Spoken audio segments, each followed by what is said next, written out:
Hello साथियों, आप सभी का स्वागत है एक बार फिर से आपके अपने चैनल स्टडी 147 में। आज के वीडियो में आरआरबी ग्रुप डी का एक इम्पोर्टेंट टॉपिक धातु और अधातु इसको कवर करेंगे। और इसको कवर करेंगे 10th क्लास की एक बुक आती है एनसीईआरटी एग्जाम्पलर। तो उसमें से जो क्वेश्चंस है जहां से बार बार आरआरबी क्वेश्चंस पूछ रही है तो उसको कवर करेंगे। तो चलिए बिना किसी देरी के स्टार्ट करते हैं आज का अपना इम्पोर्टेंट लेक्चर।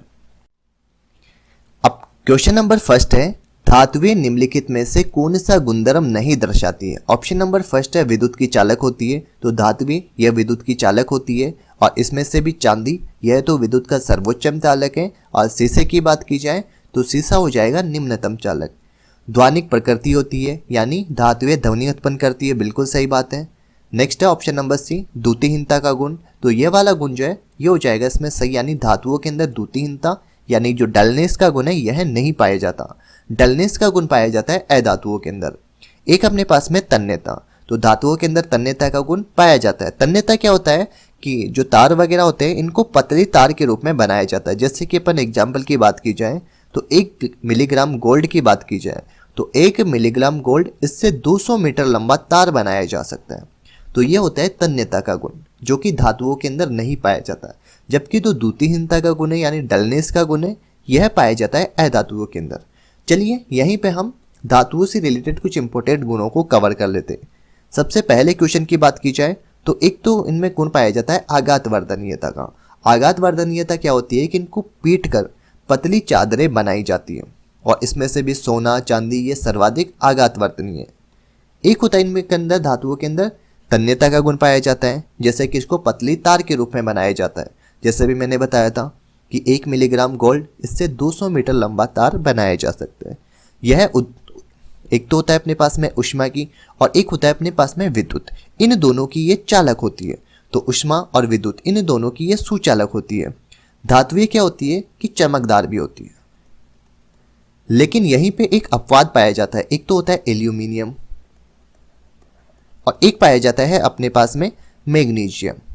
यह अपवाद है जो कि चमकदार नहीं होती। धातुएं यह कठोर होती हैं। सभी धातुएं कठोर होती है, लेकिन इसमें से भी अपवाद पाया जाता है। एक तो होता है अपने पास में सोडियम और एक है पोटेशियम। ये दोनों के दोनों कैसे होते हैं? मुलायम होते हैं। कमरे के ताप में जो धातुएं ये कैसी होती है? ठोस अवस्था के रूप में होती है। लेकिन मरकरी जो है जिसको हम क्या बोलते हैं? पारा। तो मरकरी यह द्रव अवस्था के अंदर पाया जाता है, यानी Hg। इसका सिंबल क्या है? Hg। जो मरकरी है यह द्रव अवस्था के अंदर पाया जाता है, जो कि एक प्रकार का अपवाद है। बाकी जितनी भी ये धातुएं ये सभी ठोस अवस्था के अंदर पाई जाती है। गलनांक और क्वंतनांक है ये इनका उच्च होता है, लेकिन सोडियम हो गया पोटेशियम हो गया इनका गलनांक व अंतनांक निम्न होता है। तो ये थे धातुओं से रिलेटेड कुछ इंपॉर्टेंट गुण। अब ये धातुएं होती क्या है? तो ऐसे तत्व जो क्या करते हैं? इलेक्ट्रॉन त्याग कर धनायन बनाते हैं। तो इलेक्ट्रॉन त्याग कर धनायन बनाने की जो प्रवृत्ति रखते हैं उन्हीं को कहा जाता है धातुएं। नेक्स्ट क्वेश्चन है क्वेश्चन नंबर 2, धातुओं के पतले तार खींचे जाने के गुण को क्या कहा जाता है? तो इसे कहा जाता है तन्यता। जस्ट अभी मैंने बताया था कि तन्यता जो है इसी की सहायता से धातु इसके पतले पतले तार बनाए जाते हैं। जैसे 1 मिलीग्राम जो सोना है इससे 200 मीटर लंबा तार बनाया जा सकता है। तो यही होता है तन्यता का गुण, जिसकी सहायता से धातु इसके पतले तार खींचे जा सकते हैं। और एक गुण पाया जाता है आघात वर्धनीयता का। आघात वर्धनीयता होती है कि इसको हथौड़े से पीट कर, यानी जो धातुएं हैं इनको हथौड़े से पीट कर पतली चादरें बनाई जाती हैं। तो पतली चादरें बनाने के लिए आघात वर्धनीयता का गुण यह धातुओं के अंदर पाया जाता है। नेक्स्ट क्वेश्चन है क्वेश्चन नंबर 3 कि खाना पकाने के बर्तन बनाने में एल्यूमिनियम काम में आता है। तो एल्यूमिनियम के कौन से गुणधर्म इसके लिए उत्तरदायी है? ऑप्शन नंबर फर्स्ट है कि उच्च ऊष्मीय चालकता होनी चाहिए एल्यूमिनियम के अंदर। जैसे अपने पास में यहाँ पे एक एल्यूमिनियम का बर्तन है और नीचे क्या हो रही है? यहाँ पे हीट जनरेट हो रही है। तो हीट वगैरह जैसे एल्यूमिनियम के बर्तन से टच होगी और अंदर की तरफ जो खाना है वह पकने लगेगा। तो इसमें क्या होता है कि अपन को उच्च ऊष्मा की जरूरत होगी। उच्च ऊष्मा की जरूरत होगी जब भी तो अंदर की तरफ जो खाना है वह पकेगा। तो एल्यूमिनियम काम में क्यों लिया जाता है? क्योंकि इसमें उच्च ऊष्मीय चालकता का गुण पाया जाता है। यानी ऑप्शन नंबर फर्स्ट हो जाएगा राइट। सेकंड है उच्च विद्युत चालकता होनी चाहिए। विद्युत का कोई भी इसमें रोल नहीं है, यानी खाना पकाने के लिए खाना पकाने के अंदर विद्युत का कोई भी रोल नहीं है। तो ये वाला ऑप्शन अपने पास में गलत हो जाएगा। तन्यता का भी कोई भी रोल नहीं है इसमें, ऑप्शन नंबर सी भी गलत हो जाएगा। एक अपने पास में उच्च गलनांक। उच्च गलनांक का मतलब क्या है कि जैसे नीचे से हीट जनरेट हो रही है और ऊपर यहाँ पे अपना एल्यूमिनियम का बर्तन है। अब यदि इसका गलनांक उच्च नहीं होगा तो अपना जो एल्यूमिनियम का बर्तन है वह क्या हो जाएगा, मेल्ट हो जाएगा, यानी पिघल जाएगा। तो इसीलिए इसके अंदर एक तो उच्च उष्मीय चालकता होनी चाहिए और एक है उच्च गलनांक, यानी यह दोनों गुण होते हैं एल्यूमिनियम के अंदर। इसीलिए खाना बनाने के बर्तनों के अंदर उच्च उष्मीय चालकता और उच्च गलनांक वाले एल्यूमिनियम बर्तनों का प्रयोग किया जाता है। तो इसका राइट आंसर हो जाएगा ऑप्शन नंबर ए, यानी फर्स्ट और फोर्थ नंबर, ये हो जाएगा इसका राइट आंसर। नेक्स्ट है क्वेश्चन नंबर 4। निम्नलिखित में से कौन सी धातु ठंडे तथा गर्म जल इन दोनों से कोई भी क्रिया नहीं करती है? तो ठंडे और गर्म जल से कोई भी क्रिया नहीं करती, इसका राइट आंसर क्या हो जाएगा, Fe। यहाँ पे ध्यान देना है कि अपने पास में एक तो होता है Fe होता है, एक होता है अपने पास में एल्यूमिनियम होता है और एक होता है Zn यानी जिंक होता है। यह तीनों की तीनों धातुएं जो है यह ठंडे पानी या फिर गर्म जल इन दोनों से कोई भी क्रिया नहीं करती। तो ध्यान देना है Fe हो गया, Al हो गया और Zn यानी फेरम, एल्यूमिनियम और जिंक, यह तीनों की तीनों ऐसी धातुएं हैं जो कि ठंडे और गर्म जल से कोई भी क्रिया नहीं करती। नेक्स्ट क्वेश्चन है क्वेश्चन नंबर 5। आयरन तथा भाप इन दोनों की लंबे समय तक अभिक्रिया से आयरन का निम्नलिखित में से कौन से ऑक्साइड के अंदर परिवर्तन हो जाएगा? यानी कहने का मतलब क्या है कि अपने पास में एक तो है Fe यानी आयरन है और इसको भाप क्या H2 होता है जो कि कैसे गैस फॉर्मेट के अंदर होता है। यदि इन दोनों की अभिक्रिया होती है तो इससे कौन सा ऑक्साइड बनता है? तो यदि ये दोनों रिएक्शन करेंगे तो अपने पास में बनाएंगे Fe3O4 प्लस H2। H2 क्या होगी, ये तो होगी गैस। अब यदि एक बार रिएक्शन को बैलेंस कर देते तो यहाँ पे 3 हो जाएगा, यहाँ पे 4H2O, तो ये Fe3O4 और H2 ये वाली अपने पास में रिएक्शन बनेगी। तो आयरन और भाप इन दोनों की अभिक्रिया करवाते हैं तो एक तो अपने पास में क्या बनेगी, हाइड्रोजन गैस, और एक है Fe3O4 यानी इसका नाम क्या हो जाएगा, फेरिक ऑक्साइड। तो इसका राइट आंसर हो जाएगा ऑप्शन नंबर सी, यानी इससे क्या बनेगा, फेरिक ऑक्साइड बनेगा। तो ऑप्शन नंबर सी हो जाएगा इसका राइट आंसर। नेक्स्ट क्वेश्चन है, क्या होता है जब कैल्शियम को जल के साथ अभिकृत किया जाता है? इस क्वेश्चन को करने से पहले एक बार यहाँ पे हम अभिक्रियाशीलता को कवर कर लेते हैं कि धातुओं के अंदर सबसे अधिक अभिक्रियाशीलता किसकी होती है और सबसे कम अभिक्रियाशीलता किसकी होती है। तो सबसे पहले होता है एक तो पोटेशियम होता है, पोटेशियम की अभिक्रियाशीलता ये सर्वाधिक होते हैं। उसके बाद में आता है अपने पास में Na आता है, Na का नाम क्या हो गया, सोडियम आ गया। नेक्स्ट आता है Ca यानी कैल्शियम आ गया। कैल्शियम के बाद में आता है मैग्नीशियम Mg, Al यानी एल्यूमिनियम हो गया। नेक्स्ट की बात की जाए तो Zn, Fe यानी फेरम हो गया, Pb यानी लेड हो जाएगा। उसके बाद की बात की जाए तो हाइड्रोजन गैस हो गई। नेक्स्ट अपने पास में Cu यानी कॉपर हो गया, Hg पारा हो गया। नेक्स्ट है Ag जिसको क्या कहते हैं, सिल्वर कहते हैं। और एक आ जाता है अपने पास में Au जिसे कहा जाता है गोल्ड कहते हैं।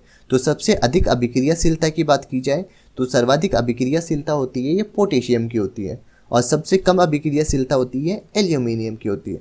तो अपना क्वेश्चन क्या है, क्या होता है जब कैल्शियम इसको जल के साथ अभिकृत किया जाता है? तो यह जल से क्रिया नहीं करता है, ऐसा तो है नहीं, यह जल से क्रिया करता है। क्योंकि आपको कैल्शियम कहाँ पे दिखाई दे रहा है, ये हो गया कैल्शियम, और हाइड्रोजन कहाँ पे, कैल्शियम की अभिक्रियाशीलता यह हाइड्रोजन से अधिक है। तो कैल्शियम जो है यह हाइड्रोजन से क्रिया कर लेता है। यह जल से प्रचंड क्रिया करता है, तो यह जल से प्रचंड क्रिया नहीं करता है, यह जल से कम प्रचंड क्रिया करता है, यानी ऑप्शन नंबर 3 हो जाएगा इसका राइट आंसर। बने हुए हाइड्रोजन गैस के बुलबुले कैल्शियम की सतह पर चिपक जाते हैं, बिल्कुल सही बात है, यानी हाइड्रोजन गैस के जो बुलबुले यह इस कैल्शियम की सतह पर चारों तरफ चिपक जाते हैं। तो ऑप्शन नंबर 3 और ऑप्शन नंबर 4 हो जाएगा इसका राइट आंसर, यानी ऑप्शन नंबर डी हो जाएगा इसका राइट आंसर। नेक्स्ट क्वेश्चन है क्वेश्चन नंबर 7 कि धातुएं सामान्यतः अम्लों से क्रिया करके एक तो लवण और एक हाइड्रोजन गैस देती है। जैसे कि होता क्या है कि अपने पास में एक तो है यहाँ पे धातु है, धातु ये अगर रिएक्शन करेगी अम्ल के साथ में तो अपने पास में मिलता है क्या है, एक तो मिलती है लवण मिलता है और इसी के साथ में मिलता है हाइड्रोजन गैस। लेकिन क्वेश्चन ये कह रहा है कि निम्नलिखित में से कौन सा अम्ल धातु है जो कि Mn और Mg इन दोनों के अतिरिक्त किसी से भी अभिक्रिया करने पर हाइड्रोजन गैस नहीं देता। जैसे अपने पास में क्या होता है कि यदि यहाँ पे धातु ले लेते हैं अपन Mn ले लो या फिर Mg ले लो, यह दोनों यदि रिएक्शन करेगी अम्ल से, अम्ल कौन से H2SO4 HCl या फिर HNO3, जैसे मैंने लिया HNO3, तो यह दोनों आपस में रिएक्शन करेंगे तो एक तो बनाएंगे अपने पास में लवण यानी MnNO3 का होल ट्वाइस प्लस एक बनाएगा ये हाइड्रोजन गैस। तो अधिकतर क्या होता है कि क्वेश्चन ये कह रहा था कि कौन सा अम्ल धातु है जो कि Mn और Mg के अतिरिक्त अभिक्रिया करने पर हाइड्रोजन गैस देता है, यानी Mn हो गया या फिर इसकी जगह Mg हो गया, तो इन दोनों से रिएक्शन होती है तो हाइड्रोजन गैस निकलती है। लेकिन Mn और Mg के अतिरिक्त यदि कोई सी भी धातु ले लेते हैं तो उनमें हाइड्रोजन गैस नहीं निकलती है। तो इसका राइट आंसर हो जाएगा HNO3, यानी जो अम्ल है अपने पास में HNO3, यह Mn और Mg के अतिरिक्त किसी भी धातु से रिएक्शन करता है तो इसमें हाइड्रोजन गैस नहीं देता है। नेक्स्ट क्वेश्चन है क्वेश्चन नंबर 8, एक्वा रेजिया का संयोजन कौन सा है। एक्वा रेजिया क्या होता है, इसे हम अम्लराज भी कहते हैं और एक्वा रेजिया का प्रयोग किया जाता है, जो सोना होता है, गोल्ड होता है, इसको गलाने के लिए प्रयोग में लिया जाता है एक्वा रेजिया का। और एक्वा रेजिया इसमें प्रयोग में लिया जाता है, एक तो लेते हैं अपने पास में सांद्र HCl और सांद्र ही प्रयोग में लेते हैं HNO3 यानी हाइड्रोक्लोरिक एसिड, और एक है नाइट्रिक एसिड, इन दोनों का प्रयोग किया जाता है एक्वा रेजिया के अंदर, यानी ऑप्शन नंबर सी हो जाएगा इसका राइट आंसर HCl यानी हाइड्रोक्लोरिक एसिड और एक है HNO3 यानी नाइट्रिक एसिड, और इन दोनों का अनुपात लिया जाता है 3:1, यानी 3 अनुपात तो होता है हाइड्रोक्लोरिक एसिड का और एक होता है HNO3 यानी नाइट्रिक एसिड का अनुपात, और इसी एक्वा रेजिया को कहा जाता है अम्लराज। नेक्स्ट क्वेश्चन है क्वेश्चन नंबर 9, निम्नलिखित में से कौन सा आयनिक यौगिक नहीं है। तो इनमें से आयनिक यौगिक कौन सा नहीं है वो आपको पता करना है। तो 4 ऑप्शन दिखाई दे रहे हैं, चलिए इसको थोड़ा डिटेल से कवर कर लेते हैं। सबसे पहला ऑप्शन है KCl, इसमें के में क्या हो गया पोटेशियम, पोटेशियम का परमाणु क्रमांक होता है 19, और एक है क्लोरीन का जो परमाणु क्रमांक होता है ये होता है 17। अब यदि इनके बाह्यतम कोष की बात की जाए तो इनमें क्या होता है 2 8 8 और 1, यानी पोटेशियम के बाह्यतम कोष में 1 इलेक्ट्रॉन होता है, जबकि इसमें क्या होता है 2 8 और 7, तो बाह्यतम कोष में कितना हो गया 7, यानी की है और यहाँ पे Cl है। इसमें बाह्यतम कोष में 1 इलेक्ट्रॉन और इसके बाह्यतम कोष में 7 इलेक्ट्रॉन, तो पोटेशियम जो है यह अपना 1 इलेक्ट्रॉन इसको ट्रांसफर कर देगा क्लोरीन को, और जैसे ये ट्रांसफर करेगा तो ये कैसा बन जाएगा आयनिक यौगिक बन जाएगा। यानी सीधा सा आपको यही ध्यान रखना है कि कोई भी परमाणु अपना 1 इलेक्ट्रॉन किसी दूसरे को ट्रांसफर कर देगा, क्या है इलेक्ट्रॉन ट्रांसफर कर देगा, तो जैसे ट्रांसफर करेगा यह बनाएगा आयनिक यौगिक बनाएगा। तो KCl यह तो क्या हो गया आयनिक यौगिक हो गया, लेकिन क्वेश्चन में क्या पूछा है कि आयनिक यौगिक कौन सा नहीं है। सेकंड अपन बात करते हैं HCl की। HCl इसमें बाह्यतम कोष में 1 इलेक्ट्रॉन होता है और क्लोरीन के बाह्यतम कोष में कितना होता है 7 इलेक्ट्रॉन।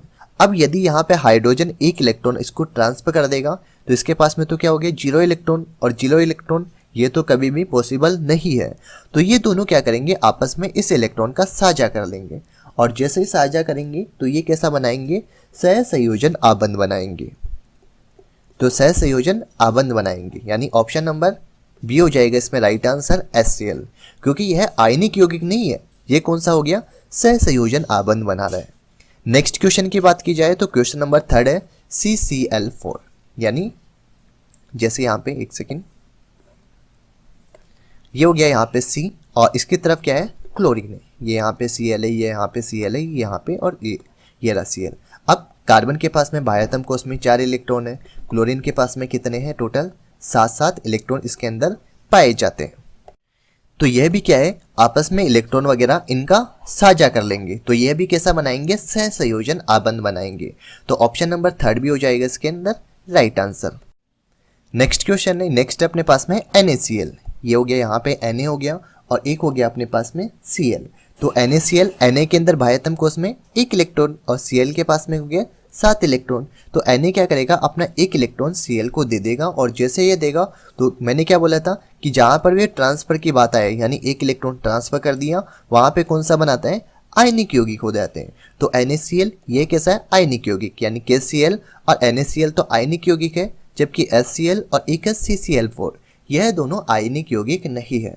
और क्वेश्चन में यही पूछा था कि इनमें से आयनिक यौगिक कौन सा नहीं है। तो अपना राइट आंसर हो जाएगा सेकंड और थर्ड, जो कि दिखाई दे रहा है ऑप्शन नंबर बी के अंदर।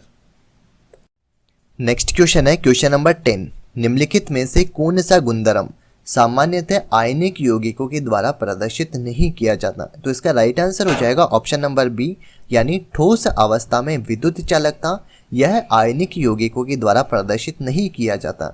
उसके अलावा आयनिक यौगिकों के गुणधर्म क्या हो गया, जल में विलय होते हैं, उच्च गलनांक और इनका क्वंचनांक होता है, गलित अवस्था के अंदर ये विद्युत के चालक होते हैं। लेकिन जो ऑप्शन नंबर बी है ठोस अवस्था में ये विद्युत के चालक होते हैं, ये हो जाएगा इसमें गलत आंसर, यानी ठोस अवस्था में विद्युत के चालक होते हैं, यह आयनिक यौगिकों के द्वारा प्रदर्शित नहीं किया जाता। नेक्स्ट क्वेश्चन है क्वेश्चन नंबर 11। निम्नलिखित में से कौन सी धातुएं प्रकृति में प्राकृत अवस्था के अंदर पाई जाती है, यानी प्रकृति के अंदर मुक्त अवस्था के अंदर ऐसी कौन सी धातुएं जो कि पाई जाती है। तो इसके राइट आंसर की बात की जाए तो इसका राइट आंसर हो जाएगा, एक तो है अपने पास में Au जिसे कहा जाता है गोल्ड कहा जाता है, और एक है Ag को क्या कहा जाता है, सिल्वर कहा जाता है। तो ऑप्शन नंबर सेकंड और ऑप्शन नंबर फोर्थ ये हो जाएगा राइट आंसर, यानी यहाँ पे एक बार इसको काट दो, यानी ऑप्शन नंबर सेकंड और ऑप्शन नंबर फोर्थ ये हो जाएगा इसका राइट आंसर। बाकी Cu यानी कॉपर हो गया और जिंक हो गया, इनको प्रयोगशाला के अंदर परिष्कृत किया जाता है, जबकि Au और Ag यानी गोल्ड और सिल्वर यह प्रकृति के अंदर प्राकृत अवस्था के अंदर पाए जाते हैं। नेक्स्ट क्वेश्चन है क्वेश्चन नंबर 12। विभिन्न विधियों के द्वारा धातुओं को परिष्कृत किया जाता है, तो निम्नलिखित में से कौन सी धातुओं को विद्युत परिष्करण के द्वारा परिष्कृत किया जाता है। तो क्वेश्चन क्या पूछा है कि विद्युत परिष्करण के द्वारा परिष्कृत किया जाता है, तो ये किया जाता है अपने पास में एक तो है Au और एक है अपने पास में Cu, यानी Au का मतलब तो हो गया गोल्ड और Cu यानी कॉपर। तो Au और Cu इन दोनों को विद्युत परिष्करण के द्वारा परिष्कृत किया जाता है। बाकी इसके अलावा Na हो गया और एक हो गया अपने पास में पोटेशियम, यानी सोडियम और पोटेशियम, ये दोनों के दोनों क्या है, विद्युत के कुचालक है। अब इसलिए विद्युत के कुचालक है, इसलिए इन दोनों को विद्युत परिष्करण के द्वारा तो परिष्कृत नहीं किया जाता। जबकि Au हो गया और Cu, यानी ऑप्शन नंबर फर्स्ट और सेकेंड नंबर हो जाएगा इसका राइट आंसर। वायु में लंबे समय तक रखने से सिल्वर की वस्तुएं काली हो जाती है, तो ये निम्नलिखित में से किसके बनने के कारण होता है। तो ये होता है Ag यानी जो सिल्वर है उसके ऊपर सल्फर ऑक्साइड की एक परत जम जाती है, तो सल्फर डाइऑक्साइड इसकी एक परत जम जाती है, इसी के कारण जो सिल्वर की वस्तुएं ये काली पड़ जाती है, यानी Ag2S इसका हो जाएगा इसका राइट आंसर। नेक्स्ट क्वेश्चन है किसकी पतली परत के लेपन के द्वारा आयरन को जंग से बचाने के लिए गैल्वनीकरण एक विधि है। तो आयरन यानी जो लोहा होता है इसको जंग से बचाने के लिए गैल्वनीकरण विधि का प्रयोग में लिया जाता है, और इसमें आयरन के ऊपर जिंक इसका लेप किया जाता है। तो जिंक की परत चढ़ाई जाती है जिससे आयरन के ऊपर जंग नहीं लगती। अब यदि हम आयरन के ऊपर जंग की बात की जाए तो यहाँ पे हो गया Fe, और ये यदि ऑक्सीजन के अंदर ऑक्सीजन की उपस्थिति के अंदर जल से अभिक्रिया करता है तो ये FeO या फिर Fe2O3 बना जाए, यानी फेरस ऑक्साइड या फिर फेरिक ऑक्साइड बनाता है, जो कि क्या है, जंग लगने की एक रासायनिक अभिक्रिया है। नेक्स्ट क्वेश्चन है क्वेश्चन नंबर 15। हमारे जीवन के लिए स्टेनलेस स्टील एक उपयोगी है। स्टेनलेस स्टील में आयरन को किन के साथ में मिश्रित किया जाता है, यानी क्वेश्चन यही है कि स्टेनलेस स्टील जो है इसको बनाने के लिए कौन सी धातुओं का प्रयोग किया जाता है। तो स्टेनलेस स्टील में एक तो किया जाता है Na और एक किया जाता है Cr का, यानी निकेल और क्रोमियम, इन दोनों का प्रयोग किया जाता है स्टेनलेस स्टील बनाने के अंदर। नेक्स्ट क्वेश्चन है क्वेश्चन नंबर 16।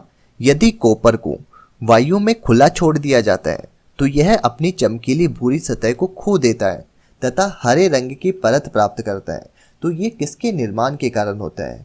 तो ये होता है CuCO3 के कारण, यानी ऑप्शन नंबर बी हो जाएगा इसका राइट आंसर। और इसके यदि रासायनिक नाम की बात की जाए तो इसका रासायनिक नाम हो जाएगा कॉपर कार्बोनेट। तो कॉपर कार्बोनेट, इसी के कारण क्या होता है कि जो कॉपर है इसको यदि वायु के अंदर खुला छोड़ दिया जाता है तो ये अपनी चमकीली भूरी सतह को खो देता है और हरे रंग की एक परत प्राप्त हो जाती है इसके ऊपर। तो इसका राइट आंसर क्या हो जाएगा, CuCO3 यानी कॉपर कार्बोनेट।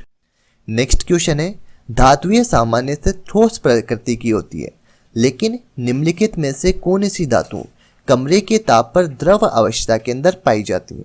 तो कमरे के ताप पर द्रव अवस्था में पाया जाता है Hg, यानी जो पारा होता है यह कमरे के ताप पर द्रव अवस्था में पाया जाता है। बाकी जो धातुएं ये ठोस अवस्था के अंदर पाई जाती है, लेकिन पारा जो है ये इसका अपवाद है जो कि धातु होते हुए भी द्रव अवस्था के अंदर पाया जाता है।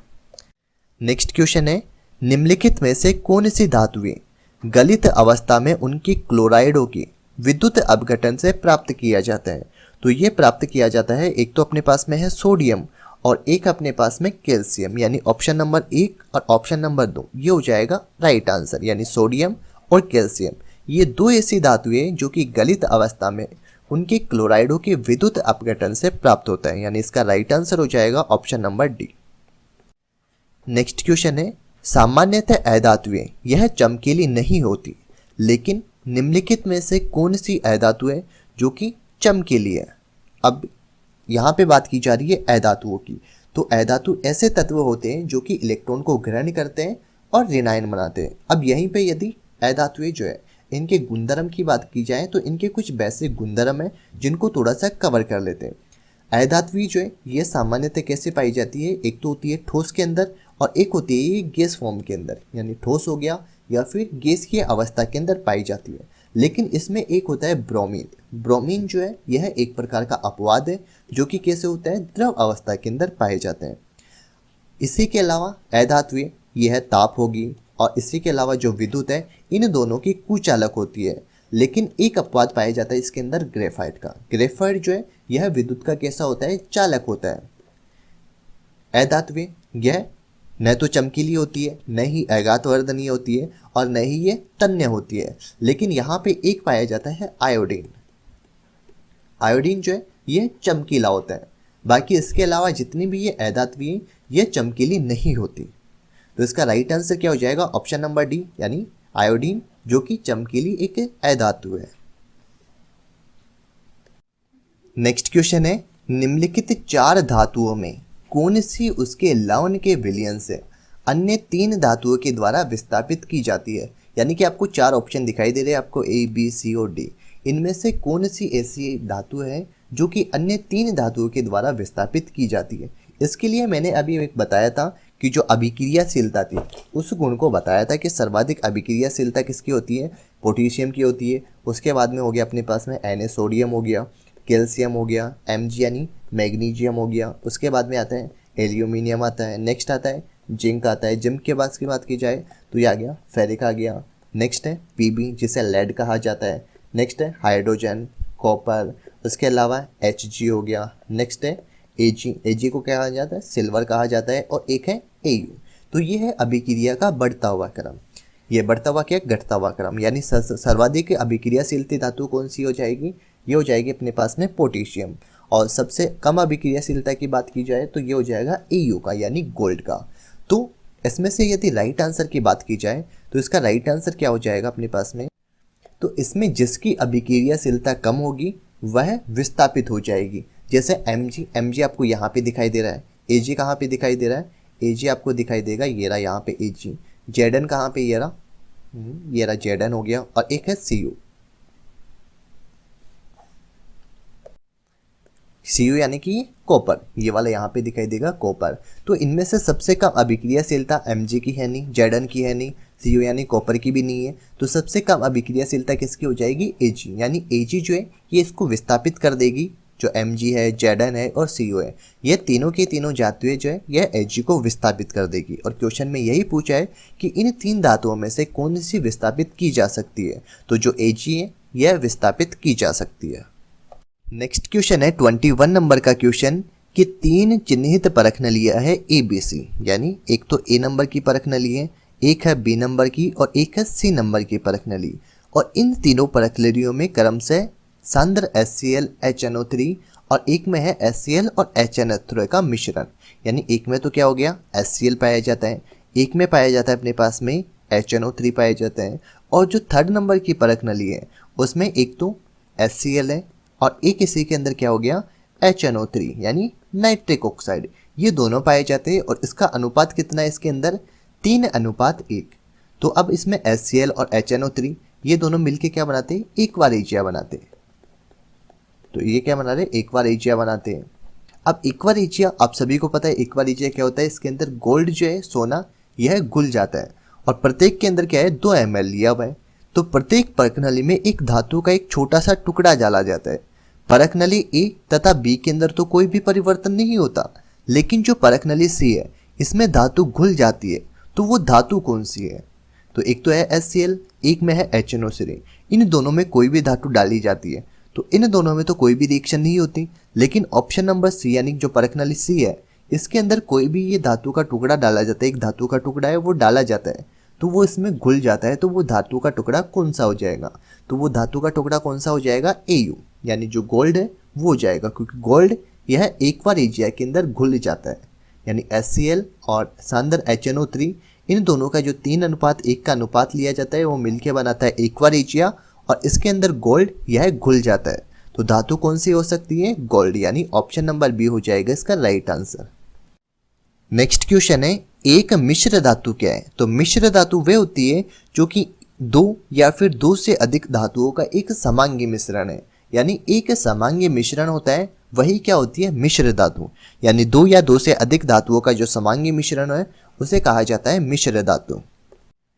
नेक्स्ट क्वेश्चन है 23 नंबर, एक विद्युत अपघटनी सेल ये कैसे बनता है? तो विद्युत अपघटनी सेल ये बनता है जिसमें एनोड इसके ऊपर तो क्या होता है? पॉजिटिव रहता है, जबकि जो कैथोड है इस पे क्या रहता है? नेगेटिव रहता है। यानी अपने पास में हो जाएगा ऑप्शन नंबर बी हो जाएगा इसका राइट आंसर। जिंक के विद्युत परिष्करण के दौरान क्या होता है? तो जिंक का जब विद्युत परिष्करण किया जाता है तो कैथोड पर जो जिंक के इलेक्ट्रॉन है वह निक्षेपित हो जाती है। यानी ऑप्शन नंबर ए हो जाएगा, कैथोड पर जो जिंक के इलेक्ट्रॉन है वह निक्षेपित हो जाती है। यानी ऑप्शन नंबर ए हो जाएगा इसका राइट आंसर। एक तत्व ए मुलायम है तथा इसे चाकू से काटा जा सकता है। यह वायु के प्रति अत्यधिक क्रियाशील है तथा वायु में खुला नहीं रखा जा सकता। यह जल के साथ प्रचंड अभिक्रिया करता है। तो निम्नलिखित में से इस धातु को पहचानिए। तो इसका राइट आंसर हो जाएगा Na यानी सोडियम जो है इसे चाकू से काटा जा सकता है और यह जल के साथ में अत्यधिक क्रिया करता है। तो इसका राइट आंसर क्या हो जाएगा? ऑप्शन नंबर बी यानी Na, यानी जिसे कहा जाता है सोडियम कहा जाता है। अब यहाँ पे बात की जा रही है धातुएं की। तो धातुएं की जो होती है ये सामान्य से कैसे पाई जाती है?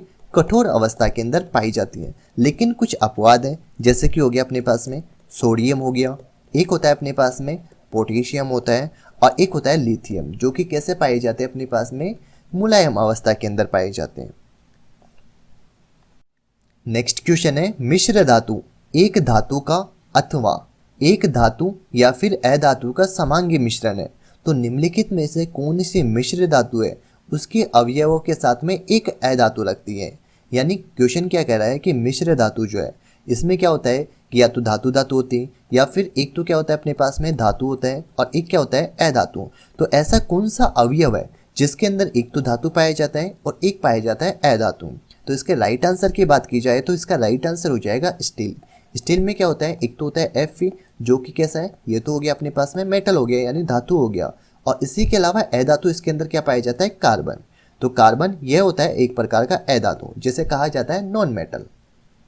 तो धातु और अधातु का मिश्रण कौन सा बनता है? स्टेनलेस स्टील, यानी ऑप्शन नंबर डी हो जाएगा इसका राइट आंसर। नेक्स्ट क्वेश्चन है क्वेश्चन नंबर 27, मैग्नीशियम धातु के लिए निम्नलिखित में से कौन सा कथन गलत है? तो इनमें से कौन सा कथन है जो कि मैग्नीशियम के लिए गलत है? मैग्नीशियम यह ऑक्सीजन से चमकीली श्वेत ज्वाला के साथ में जलता है, बिल्कुल ये तो सही बात हो जाएगी। ये ठंडे जल में अभिक्रिया करने पर, ध्यान देना है मैग्नीशियम यह ठंडे जल से अभिक्रिया नहीं करता। तो यही हो जाएगा इसका राइट आंसर, यानी ऑप्शन नंबर बी जो है यह कथन गलत है। चलिए, निम्नलिखित में से कौन सी मिश्र धातु में मरकरी इसके एक अवयव के रूप में होता है? तो ये होता है अम्लगम के अंदर। अम्लगम यह बनता किससे है? तो अपने पास में क्या होता है? मरकरी। जब मरकरी किसी भी धातु के साथ में क्रिया करती है तो फिर बाद में क्या बनाती है? अम्लगम बनाती है। तो मोस्ट इंपोर्टेंट है कि धातु यह मरकरी के साथ में अभिक्रिया करती है तो अम्लगम का निर्माण बनती है। लेकिन यहीं पे एक अपवाद हो जाएगा, लोहा जो है यह मरकरी के साथ में अभिक्रिया करके अम्लगम का निर्माण नहीं करता। तो मोस्ट इंपोर्टेंट है कि लोहा यानी Fe जो है यह मरकरी के साथ में अभिक्रिया करके अम्लगम का निर्माण नहीं करता। तो अपना जो 28 नंबर का क्वेश्चन था इसका राइट आंसर क्या हो जाएगा, option number D, zinc amalgam. Next question है, एक्स तथा वाई के मध्य अभिक्रिया पर यौगिक जेड बनता है, यानी एक तो हो गया एक्स और एक हो गया अपने पास में हो गया, और इन दोनों की अभिक्रिया से जेड का निर्माण होता है। एक्स जो है यह इलेक्ट्रॉन खोता है, जबकि वाई जो है यह इलेक्ट्रॉन ग्रहण करता है। तो वाई इलेक्ट्रॉन ग्रहण करता है जबकि ये इलेक्ट्रॉन देता है। तो निम्नलिखित में से कौन सा गुण यह जेड को प्रदर्शित नहीं करेगा, तो इसका राइट आंसर हो जाएगा अपने पास में ऑप्शन नंबर बी, यानी निम्न गलनांक। नेक्स्ट क्वेश्चन है, तीन तत्व दिए हुए, एक तो है एक्स है, एक वाई है और एक जेड है, और इनके इलेक्ट्रॉनिक विन्यास आपको दिया हुआ है। जैसे एक्स का इलेक्ट्रॉनिक विन्यास कौन सा है, 2 और 1 8 हो गया, यानी इसका परमाणु क्रमांक कितना हो जाएगा, 10 हो जाएगा। वाई जिसके परमाणु क्रमांक 2 8 और 7 दे रखे हैं, तो इसका परमाणु क्रमांक कितना हो जाएगा, 17 हो जाएगा। और एक है जेड जिसका परमाणु क्रमांक कितना दे रखा है, 12 दे रखा है। तो 10 नंबर पे कौन सा होता है, 10 नंबर पे पाया जाता है नियोन। 17 नंबर पे होता है अपने पास में क्लोरीन होता है, और 12 नंबर पे कौन सा होता है, Mg होता है, मैग्नीशियम। अब क्वेश्चन क्या कह रहा है कि निम्नलिखित में से कौन सा कथन सत्य है, यानी एक्स यह एक प्रकार का धातु है, तो एक्स जो है नियोन यह एक प्रकार का धातु नहीं है, ये कौन सा हो जाएगा, अधातु हो जाएगा। इसी के अलावा क्लोरीन की बात की जाए तो क्लोरीन भी क्या हो जाएगा, अधातु हो जाएगा, जबकि जो मैग्नीशियम है ये हो जाएगा अपने पास में धातु। तो एक्स धातु नहीं है, वाई एक धातु है, वाई क्या है, अधातु है, तो ये भी नहीं होगा, ऑप्शन नंबर ए और बी कट हो गया। जेड एक अधातु है, जेड अधातु नहीं है, ये एक प्रकार की धातु है, ये भी गलत हो जाएगा। नेक्स्ट है डी नंबर, वाई अधातु है, बिल्कुल सही बात है, और जेड एक धातु है, तो वाई अधातु और जेड धातु है, यानी ऑप्शन नंबर डी हो जाएगा इसका राइट आंसर। नेक्स्ट क्वेश्चन है 31 नंबर, धातुएं सामान्यतः क्षारीय ऑक्साइड बनाती हैं, तो निम्नलिखित में से कौन सी धातु यह एक उभयधर्मी ऑक्साइड बनाती है, तो इसका राइट आंसर हो जाएगा एल्यूमिनियम, यानी ऑप्शन नंबर सी हो जाएगा इसका राइट आंसर। ध्यान देना है, एक तो है अपने पास में एल्यूमिनियम और एक है अपने पास में जिंक, यह दोनों के दोनों ऐसे क्षारीय पदार्थ हैं जो कि उभयधर्मी ऑक्साइड बनाते हैं। तो कौन सा, एक तो एल्यूमिनियम और एक है जिंक। नेक्स्ट क्वेश्चन है, सामान्यतः अधातुएं यह क्या होती है, विद्युत की चालक नहीं होती है, लेकिन निम्नलिखित में से कौन सा विद्युत का अच्छा चालक होता है, तो इसका राइट आंसर हो जाएगा ग्रेफाइट। ग्रेफाइट जो है यह विद्युत का चालक होता है। यह अधातु है, अधातुएं सामान्यतः क्या होती है, विद्युत की चालक नहीं होती, लेकिन ग्रेफाइट एक प्रकार का अपवाद है जो कि विद्युत का चालक होता है। नेक्स्ट है, विद्युत तारों पर विद्युत रोधी पदार्थ की एक परत होती है, सामान्यतः उपयोग में लिए जाने वाला यह पदार्थ कौन सा है, तो इसका राइट आंसर हो जाएगा पीवीसी, जिसकी फुल फॉर्म भी ध्यान रखनी है, पॉलीविनाइल क्लोराइड।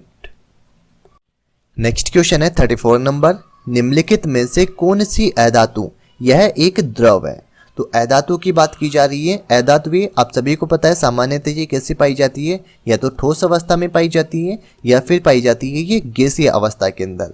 लेकिन एक अधातु है जिसका नाम क्या हो जाएगा, ब्रोमीन, जो कि अधातु होते हुए भी ये द्रव अवस्था के अंदर पाई जाती है, जो कि एक प्रकार का अपवाद है। और आज का अपना लास्ट क्वेश्चन है, निम्नलिखित में से कौन सी रासायनिक अभिक्रिया संपन्न होगी।